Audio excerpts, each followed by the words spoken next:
बिस्मिल्लाहिर्रहमानिर्रहीम अस्सलाम वालेकुम रहमतुल्लाहि व बरकातहू। सलामती रहमतें बरकतें हम सब पर है। एक साइल ने किसी दाना शख्स से सवाल करा, क्या चीज़ ज़्यादा अहम है, मंजिल या सफ़र? दाना शख्स ने जवाब दिया, तुम्हारा हम सफ़र। तो बस हम सफ़र साथ है और ऐसे रास्ते थे कि मत ही पूछें। जगह जगह तालाब बने हुए थे और बाइक की सवारी बस अल्लाह खैर खैरियत से पहुँचाए, यही दुआ होती है घर से निकलते हुए भी, और जब पहुँच जाते तो शुक्र अल्हम्दुलिल्लाह करते हैं मंज़िल पर पहुँचने के बाद भी। तो मामलात कुछ यूँ थे कि बारिशें हुई थी और बारिशें होने के बाद जहाँ पानी को जगह मिली जमा होने की, वो वहाँ पर तालाब बन गया। तो अब बाय वॉक तो निकलना मुश्किल ही था इन जगहों से। फिर ये था कि इस तरह से निकलना भी बहुत बहुत मुश्किल था, लेकिन निकलना पड़ा। कुछ ज़रूरी काम ऐसे थे कि मौसम की सूरत हाल को मद्देनज़र रखते हुए हस्बैंड साहब के साथ ही निकली। तो ये देखें, अच्छा ये वे जो गलियाँ थी ना, वहाँ की तरफ ज़्यादा पानी था, और फिर ये मेन रोड जब आया तो मेन रोड पर माशाल्लाह से फुल क्लियर मिला है। ऐसा नहीं था कि कहीं-कहीं पानी हो। ख़ैर अल्लाह का शुक्र है पहुँच गए थे, और उसके बाद कहीं-कहीं पे फिर वही तालाब सा नज़र आ रहा था। तो जब मैं ये इंट्रो के टाइम पर मैं थोड़ा-सा डाल देती हूँ, तो वो इसलिए कि मुझे ख़ुद बोलते हुए हँसी आ रही थी कि मैं बहुत मुश्किल से इस तरह बाइक का सफ़र कर पाती हूँ। मत पूछें क्या हालात होते हैं जब बाइक पे बैठे होते हैं, और सामने वाले का स्टैमिना कितना बर्दाश्त कर सकते हैं। वो कहते हैं कि आगे वाले की गलती है, और आगे वाले की बात होता है कि फिर पीछे वाले की गलती है। फिर कुछ काम ज़रूरी थे, वो करने के बाद हस्बैंड साहब अपने काम पे चले गए थे। तो फिर मैंने ये मज़ीद सफ़र जो है घर तक का, दोबारा से घर ही आना था, तो वो फिर मैंने इसमें करा। और इन साहब ने भी मत ही पूछें, जब तक इसने भरना नहीं था ना, इसने चलाना नहीं था, ये वाले मामला थे। खैर अल्लाह अल्लाह करके वो थोड़ा-थोड़ा करके भरने लगा था।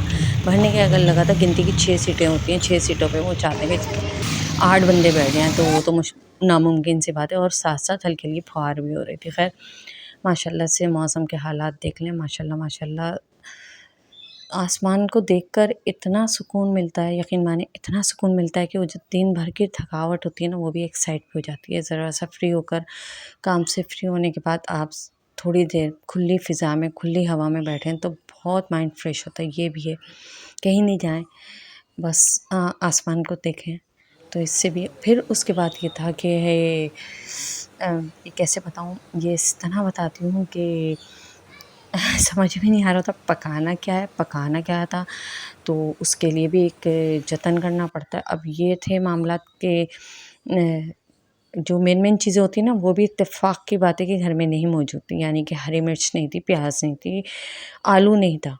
अब दालें पका-पका के भी थक गए, गोश्त भी बना चुके हैं, तो फिर क्या करना था। अब बच्चे मदरसे जाते हैं तो रूटीन में ये था कि ये आते हुए थोड़ा बहुत एक आध नहीं, एक ही ठेले वाला लगा होता है, तो वहीं से ये सब्ज़ी लेकर आ जाते थे। इत्तेफ़ाक की बात है, वो बारिश की वजह से भाई ने भी शायद नहीं लगाया था ठेला, तो ये यूँ ही आ गए। और फिर उसके बाद इंतज़ार करते रहे कि वो 10:15 साढ़े 10 तक, और कुछ मौसम की सूरत हाल ऐसी है कि ज़रा देर-देर से ही बाज़ार प्रॉपर लगता है। वैसे ही और देर से लगता था, और मज़ीद अभी इन हालात में ना लोग बिल्कुल आराम से मौसम को एन्जॉय कर रहे होते हैं। तो अब जिसके घर में आलू नहीं है ना, तो उसके लिए भी परेशानी, जैसे हमें टमाटर, मटर, ये मतलब सब्ज़ी चाहिए थी, मेन बात थी सब्ज़ी चाहिए थी। अब सब्ज़ी के लिए क्या करना था, बड़े मुश्किलों से बिल्कुल अर्जेंटली बनाया ये मैंने, बिल्कुल अर्जेंट, यानी कि इनके शॉप पे जाने का टाइम स्टार्ट हो गया था और मैं उस वक्त बना रही हूँ ये काम।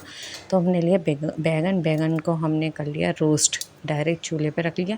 दूसरे साइड हमने ग्राइंडर में डाली लहसुन के जवे, 15 से 20 डाल लें, थोड़ा-सा ज़ीरा डाला और नमक डाला, उसको अच्छे से पेस्ट बनाया। 2 से 3 हरी मिर्चें डाली। अब इसको ये जब हमने बैंगन को अच्छे से रोस्ट कर लिया, तो उसका ये जो स्किन है ना, वो बड़े अच्छे तरीक़े से हट रही, यानी कि आप बिल्कुल निगलेक्ट कर दें किचन के इस मामलात को कि लहसुन के छिलके भी पड़ें, क्योंकि इतना अर्जेंट बना है कि लेट हो रहे थे ऑलरेडी, बच्चों का खाना भी जाना था और फिर आपके पास कोई चॉइस नहीं थी।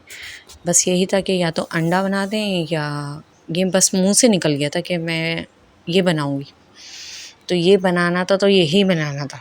ये मैंने तो एक एक टाइम पर रिफ्यूज़ भी कर दिया था कि चलो नहीं हो पाएगा इतनी जल्दी, लेकिन जब मुँह से निकल गया ना, और फिर ये था कि किसी की दिल की बात आपके मुँह से निकल जाए तो वो तो हर हाल में आपसे पूरे करवा के ही रहेंगे। फिर उसको बैंगन का जो बन गया था ना पल्स सा, वो मैंने इसमें ऐड कर दिया, साथ में मैंने दही भी ऐड कर दिया, तो ये बन गया बैंगन का रायता। नमक ऐड है इसके अंदर, लहसुन के 20 से 15 जवे मैंने लिए थे, अच्छे साइज़ के थे वो ना, और हरी मिर्चें मैंने 3 ली। आप चाहें तो ज़्यादा लें। ये देखें ये टाइमिंग थी, और इस टाइम मेरे अभी आलू बॉयल ये सामान आया। अच्छा, ये आलू भी मैं अब निकाल के बॉयल करने रखा है। फिर मैंने साथ ही कहा था एक दफ़ा कि ये भी भाई कुछ थोड़ी बहुत सब्ज़ी भी साथ ले आएँ, ताकि कल के लिए इस तरह का कोई सीन ना हो, क्योंकि आप जो ना अजीब हो जाते हो। भेजना भी है, खाना भी देना है, और अभी बना भी नहीं है। ये देखें ये किचन के मामलात ये थे, इस वक्त की कंडीशन ऐसी थी, और मैं मेरा समझें कि एक रंग आ रहा था, एक रंग जा रहा था। मेरे हालात ऐसे थे कि मुझे मैं गुस्से को बिल्कुल कंट्रोल भी नहीं हो रहा था, क्योंकि बारिश के बाद हब्स भी हो गया था, गर्मी भी बहुत हो गई थी, और ये था कि कोई दूसरा ऑप्शन लेने के लिए तैयार ही नहीं थे बंदे भाई। हस्बैंड साहब की बात कर रही हैं, वो दूसरा ऑप्शन लेना ही नहीं चाह रहे थे। वो कह रहे थे यही बनाना है तो यही बनाना है। फिर मैंने क्या करा, आटा तो गूँधा हुआ था, छोटे छोटे पेड़े, यानी कि वो हलवा पूरी वाले साइज़ के जो पेड़े होते हैं ना, तो वो लिए, 2 पेड़े लिए, और फिर ये पेस्ट जो बना है, एक टाइम पे ये 2 हिस्सों में काम हुआ ये वाला मेरा ना। एक टाइम पर मेरे हस्बैंड ने हेल्प करी थी, तो उनको मैंने रवाना कर दिया। उसके बाद फिर साहबज़ादी के साथ अपने घर के लिए दोपहर के लिए, यानी कि हमें भी तो चाहिए था ना खाने के लिए कुछ।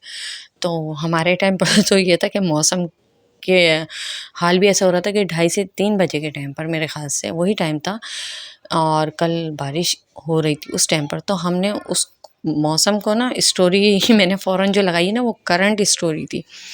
तो हम इसमें जो डाला मसाला, जो डाला आलू को हमने पेस्ट बनाया, उसमें हरी मिर्च, हरा धनिया, ज़ीरा, नमक और अजवाइन ये लेकर उसका पेस्ट सा बना लिया आलू का। और आलू में मैंने हरा धनिया भी डाला था, मैंने आपको बता दिया। ये देखें इस तरह ये पेस्ट सा बन गया बिल्कुल। इसको मैश कर लें बहुत अच्छे से, और पेड़े का साइज़ जो है वो हलवा पूरी वाला जो होता है वो ले लें। अच्छा, मेरे में इस वक्त जो आटा है ना, आप चाहें इसमें बेस्ट जो आटा रहेगा ना वो वाइट वाला। मेरा जो है ना इसमें चक्की का देसी गंदम का है, और इसमें थोड़ा सा मैंने वाइट आटा भी ऐड कर रखा। और ये देखें ये करंट सिचुएशन थी जिस वक्त मैं ये सेकंड शिफ्ट के बन रहे हैं, ये इस वक्त बना रही थी। और इसको अच्छे से एक तरफ से सेकें, दूसरी तरफ से सेकें। दूसरा ये कि जब हम दूसरी वाली उसके ऊपर लेयर लगाएंगे ना, यानी कि हमने पेस्ट बना के एक रोटी पे अच्छे से फैला लिया, तो दूसरे वाली को जब करेंगे ना तो उसको अच्छे से प्रेस करना है, ताकि वो किनारे नहीं निकले। और फिर उसके बाद डायरेक्ट तवे पे, तवा गरम होना चाहिए, और तवे पे जब हमने रोटी डाली उसके फ़ौरन से, यानी कि हल्की सी उसकी जो कलर है ना वो चेंज बिल्कुल मामूली सा माइनर से लगे, फ़ौरन से आप टर्न कर लें। टर्न करने के बाद आप घी लगाएं, उसको अच्छे से सेकें।